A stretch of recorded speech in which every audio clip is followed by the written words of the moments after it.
যে একটি রাজনৈতিক দল নির্বাচনের স্বার্থে, রাজনৈতিক স্বার্থে ইসলামকে ব্যবহার করে জাতির মধ্যে বিভক্তি নিয়ে আসতে চায়, বিশেষ করে ইসলামের ক্ষতি করতে চায়, সেজন্যই বাংলাদেশে এখন আজমতে সাহাবা সম্মেলন আরো বেশি বেশি হওয়া দরকার। আমরা মদিনায় ইসলামে বিশ্বাস করি।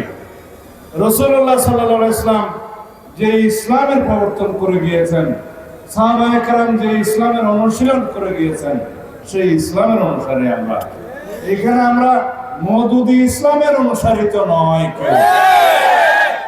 জান্নাতের টিকিট বিক্রি করিয়েন না, জান্নাত এত সস্তা না। ষড়যন্ত্র হচ্ছে নির্বাচনের বিরুদ্ধে, দেশীয় এবং আন্তর্জাতিক।